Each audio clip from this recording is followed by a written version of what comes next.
Oh boy. If you guys don't remember this video, then you must have been living under a rock, because this is one of the most iconic videos ever online.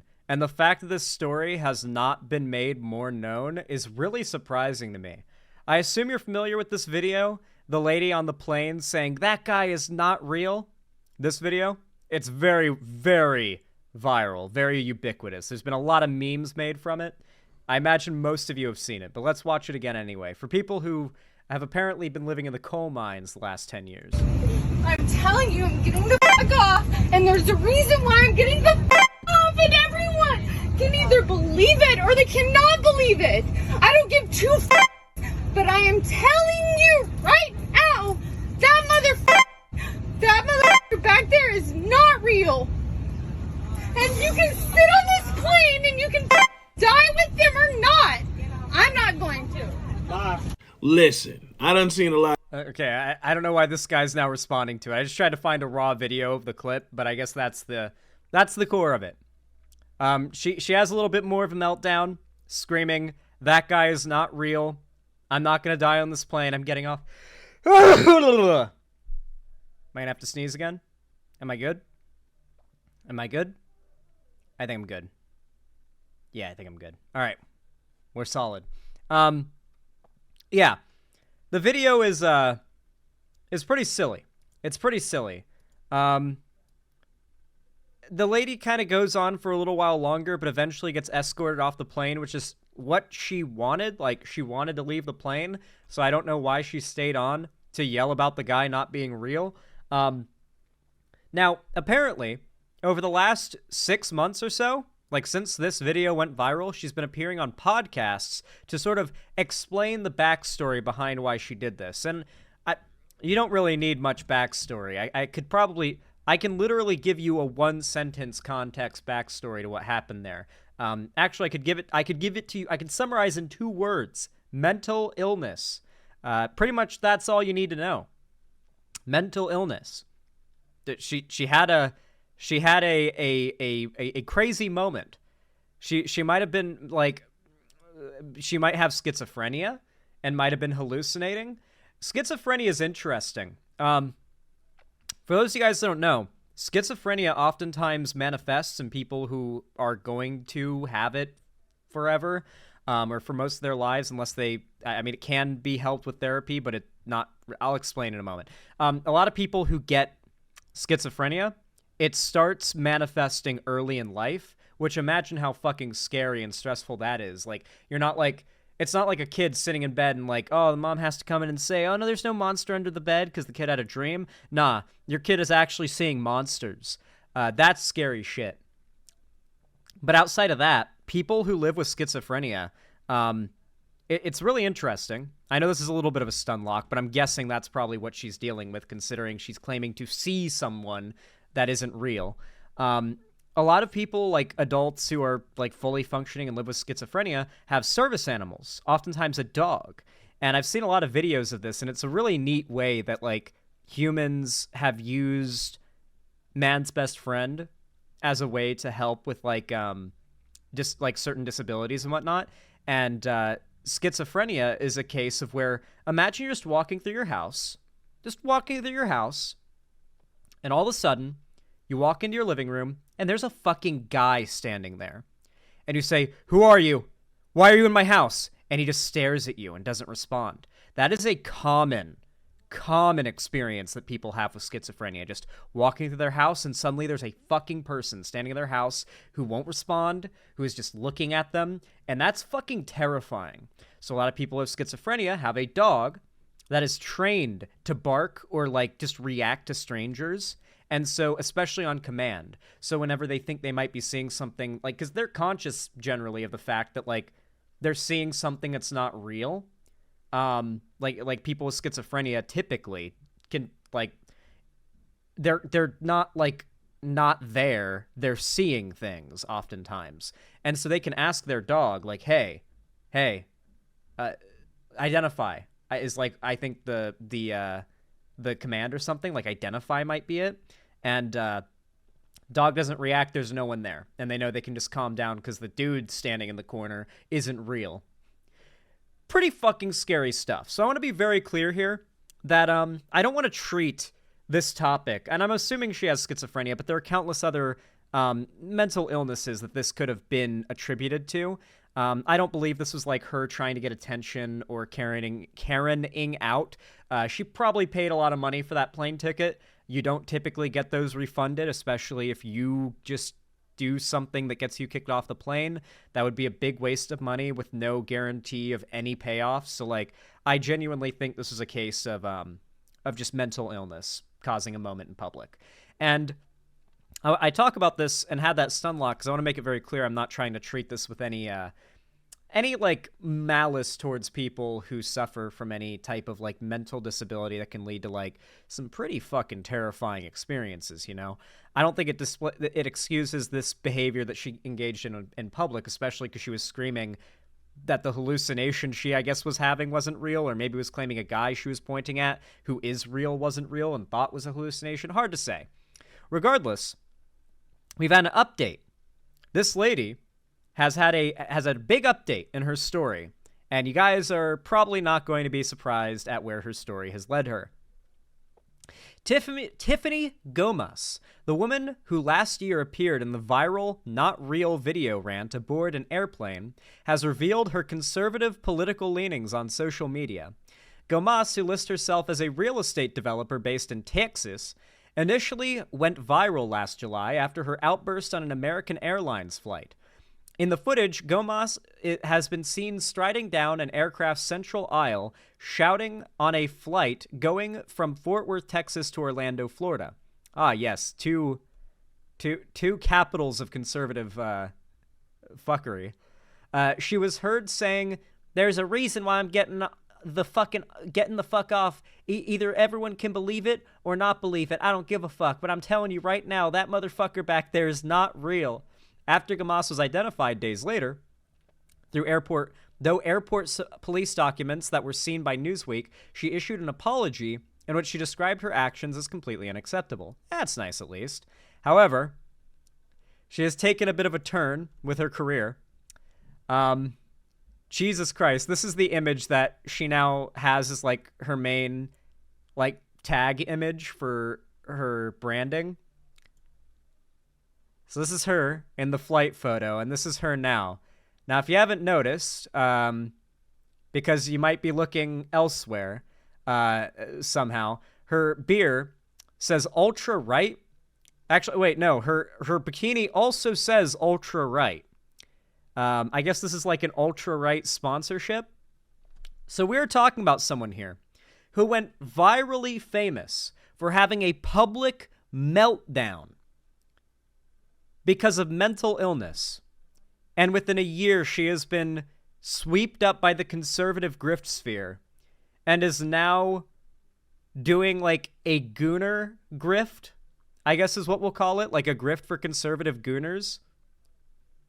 It's really bizarre to me how on one front, you've got like a bunch of conservatives who are saying they are in favor of like traditional values and everything they're fighting for is all in the service of like enforcing old school conservative beliefs and values and ideas such as like modesty and like how women dress and present themselves and, you know, saving yourself for marriage, yada, yada. The idea that resisting sexual temptation is a good, morally good thing. And these ideas, if this is consistently what the right always believed and applied those ideals consistently, I honestly think that most lefties would have far less problems and contention with conservatives on average if they were consistent about this. The fact is, in every way that conservatives conduct themselves, they are hypocrites. They don't actually have values. And so on one end, you've got the conservatives that nonstop shame women who do OnlyFans, shame women who like literally model or do anything like that, and yet they glorify women doing the same thing as long as the bikini they're wearing is a Trump bikini. She could literally be doing sex work on OnlyFans, and as long as it was endorsing Trump and Trump branded, the right would have no problem. The fact is, a lot of conservatives like to use the idea that conservative women are hotter than progressive women as like an argument against the left. Mind you, that kind of hinges on the idea that you fundamentally only view women's value as like, are they fuckable to you? That is how you gauge a woman's value. And a lot of conservatives are kind of open about that, right? So yeah, Trump. Yeah, as long as it's a Trump dildo, they're fine. You know. Distressed or not, I should have been in control of my emotions, and that was not the case, she said. My use of profanity was completely unnecessary, and I want to apologize to everyone on that plane, especially those that had children aboard. On April 17th, Gomas garnered attention on social media for different reasons. When she took to X, formerly Twitter, to share a photo of herself holding a can of conservative Dad's ultra-right beer, which describes itself as 100% woke-free American beer. Gomas also wore a branded bikini emblazoned with the logo of ultra-right, which saw a surge in popularity among a faction of conservatives following last year's boycott calls of Bud Light over its promotional partnership with transgender TikTok star Dylan Mulvaney. I really can't wait for like a significant conservative backlash over a sponsorship with somebody who is black. Like, there's literally no other reason they freak out over it other than the fact that they're like a prominent progressive black figure, and then like the right does the exact same thing, only the anti-woke thing they're against is just a sponsorship with a black dude. Because like now, or a black woman, that would absolutely be a level of mask off I don't think the majority of people would be on board with. The average, like, even centrist chuddy person, like not even like conservatives, are actually kind of on board with the Bud Light boycott or just don't care. They either don't care or are on board with it within like the normie sphere, because a lot of like normies unfortunately do fall for the narrative that like TikTok transes are grooming kids or some shit like that. There's a lot of really dumb popular ideas that have been spread through like commentary internet memes about TikTok and shit. So it's really important to remember that like these conservative types, what is 1984? It's a meme. It's a meme when they say 1984. Like, I think it's important to point out that a lot of these conservatives, they view the validity of their side solely as only if it's winning, right? They view the concept of winning as such a moral goal to achieve that they will throw all of their principles aside and they will contradict everything else that they've already said to make an argument that seems on its face in that moment, in that second, like a powerful and compelling argument. So on one front, you get conservatives bullying sex workers, calling them whores for making a living. And on the other front, you've got this lady doing like a shameless sponsorship wearing right-wing chud beer shit. And then you've got like the fact that conservatives are like, not conservatives, normies are already somewhat, you know, kind of amenable to the idea of the Bud Light boycott because a ton of them have had like dumb fuck ideas about like trans TikTok groomers taught to them, that if a decent amount of people fall for the talking point that there is something bad about Bud Light allying or like sponsoring Dylan Mulvaney. But if you switch out Dylan Mulvaney for somebody who is just of a different race than white, and then everybody has the same freak out and all the same things happen, I genuinely could not imagine a universe where the majority of normies don't recognize the racism and the bigotry on its face.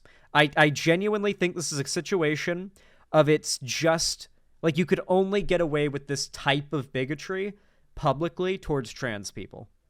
There are like different tiers of bigotry you can overtly get away with towards like certain groups right now when you're a right-wing demagogue, and trans people are the group that you are the most overtly able to like just say the most horrific shit about, because right now, for some fucking reason, it's seen as a valid perspective to view trans people's identities as a matter of opinion that you don't need to agree with, right? So you can say anything super horrible you want about trans people, But it's, like if you said the same shit about like another race or like women or like any other group, then it's, no, not even normies are going to fall for that. Like, they're going to recognize the drop mask. Stunlock, sidetracked? No, I am not stunlocked or sidetracked. This is actually relevant.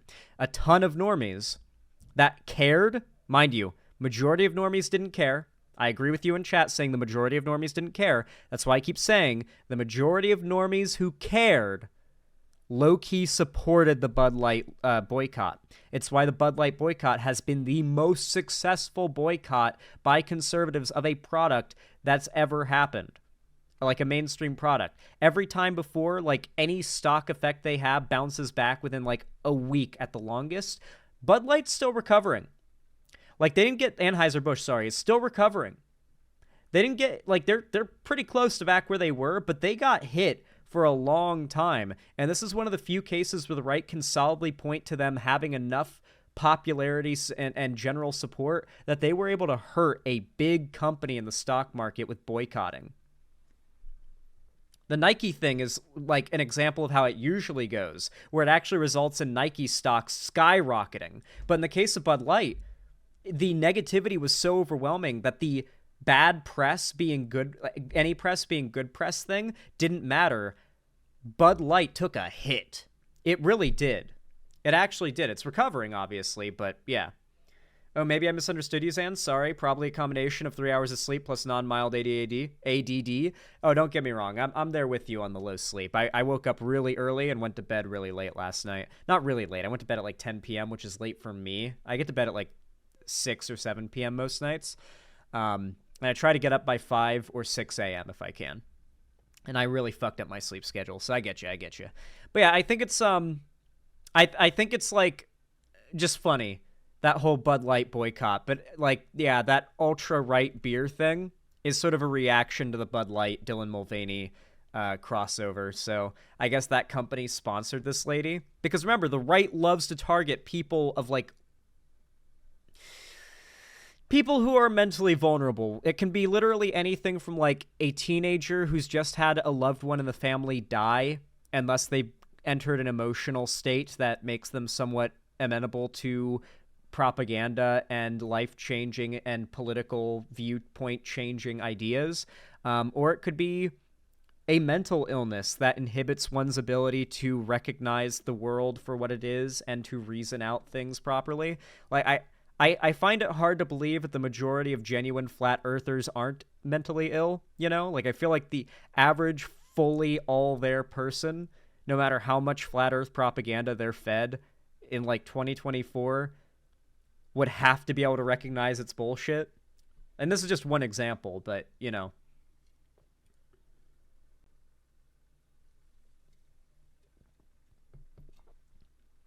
then of course, isn't there the fact that it's been like scientifically proven that on average conservatives experience their brains don't have the same capacity for empathy as most progressives. Now, to be clear, a lot of brain activation involves like, how do you use it? Like, the more you use that part of your brain, the more that part of your brain activates when like needing to use that part of your brain. But like conservatives, when like doing a brain scan, when they see something that like could gross them out, certainly gay people, for example, their disgust response, like the disgust center of the brain, the fear and disgust center, lights up like a fucking, like the 4th of July. Way more so than people who are more progressive or neutrally political leaning. Way more so. Conservatives mentally, on average, like through brain scans, have greater disgust and revulsion and fear reactions than people on the left on average, and they have less ability, at least based on their scans, like their brain scans, to experience empathy and like relate to people's sadness or like bad situations. There have literally been studies to scan the human brain and track like the political affiliations those testees have, and to see if there is like a brain structural connection between people's politics, and there kinda is. Conservatives don't experience as much empathy as progressives do. Empathy being the ability to see someone who is in a bad situation and feel guilt about that in some kind of way. Like that kind of tears you up. You feel bad that somebody else is in a bad situation, and you can kind of imagine what it would be like and feel what it would be like. That is empathy. Conservatives, more often than not, way more so than lefties at least, literally do not experience empathy either at all or to the amount optimal for a functional human. And so a lot of conservatism, at least among its supporter base, is fueled by mental illness. And I think it's important to remember that. Oh, wait, hold on. In response to the quartering, she said, "Sadly, I'm not promoting anything, but hey, ultra-right beer, since these fools want to talk, let's give them something to talk about." So apparently that wasn't even a sponsor. She's just such a big fan of ultra-right beer that she posted that. I'm going to guess that this tweet was a blatant attempt to get followers and attention. God, 60,000 likes. Jesus Christ. Conservative gooners will literally, like, fall to their knees and just drag their tongue across the earth for, like, a woman who went viral for a mental breakdown in public, as long as it means big boobies with right-wing booby holders or something. I don't know. Like, these conservatives are genuinely... We need to start calling these, like, culture war gooners. What term do we use for these people? 60,000. 8.1 thousand bookmarks. 8,100 plus bookmarks. Ooh. Hey guys, what do you think people are following and liking this content for? I wonder. I wonder, guys. God, it really is sad, though, because this is a woman that we all sort of got introduced to through the fact that she is very blatantly and clearly mentally ill. Like, usually, like, the mental breakdown, like, public freakout kind of stuff follows conservative content creators, like, after they get famous, and then it's revealed they're, like, insane later. Here, we got introduced to this lady through her, like, lowest moment, and then she immediately rebrands to conservative pundit. It kind of reminds me of Ollie London, you know? I feel like the only situation comparable to this is Ollie London, the person who is the trans-Korean Jimin stalker from BTS, the K-pop singer Jimin. Ollie London went through extensive reconstructive and plastic surgeries in order to become, and I quote, trans-Korean. Now, basically, the entire trans community in the left dunked on Ollie London for like a year and a half, including PewDiePie even jumped on board with this, to dunk on Ollie London. And once that kind of died off and people stopped even talking about him, he decided to switch things up and came out as a detransitioner, claimed that the trans community goaded and groomed him into going trans-Korean. Meanwhile, there are like countless videos of trans and left-wing creators making fun of and attacking him for the trans-Korean thing that are like fully available online. This is just making up history, like fan writing history he did. And now he's like a detransitioner anti-trans person who just lies about the trans community having supported his trans-Korean thing back in the day, and now uses his horrifying experience the left forced him through, trying to make him trans-Korean, as a way to fight against the trans community on behalf of the right. That's his new grift. Genuinely, the people that the right are bringing in these days are some of the most pathetic and blatantly shameless examples of, like, figureheads. Just the saddest and most desperate people being weaponized by people way more wealthy, way stronger, way more powerful in the realm of politics, with way more access to literally everything a person would want to have access to live a good life in America. Like, you've got these conservative demagogues, these big people, the politicians, everything, constantly dangling that carrot for people like this lady or people like Ollie London to take the truly darkest and most shameless path to making a quick buck. God. I could really rant about this all day. It's genuinely upsetting and saddening, but this is really all I think I can muster to say about it for now without probably going on a longer rant and dragging this on for another hour and a half. So I think here's where I'll wrap up this segment. But if you enjoyed, please consider dropping a like. Every single thumbs up really does go a long way, and it really does mean a lot to me. And if you haven't already, please consider subscribing and ring the bell icon if you haven't, so YouTube tells you when I go live or upload a new video. Remember, no matter when or where you're watching, your likes or thumbs up, they really do go a long way. They basically prod YouTube to push my content and the algorithm out to more people, which helps me in a lot more ways than one. So thank you to everybody who has done that or is going to do that. Thank you. And if you haven't already, and you want to and you can, consider supporting me financially by donating, subscribing, or gifting a sub on my website, xanderhall.com/live, or supporting me financially through YouTube, Twitch, Streamlabs, Stream Elements, Patreon, or buying merch through the Streamlabs link down below. I've got merch. And of course, you can also, for free of course, join my fan Discord, where I do announcements for all my streams and uploads, so you'll never miss them, even if YouTube is bugging out and not telling you. And I also do watch parties, call-in streams, and even game events. So, like, I'll host a server where all you guys are able to join, that kind of thing, and you got to be in the Discord to get in. So make sure to join the Discord if you haven't already. But I hope you enjoyed.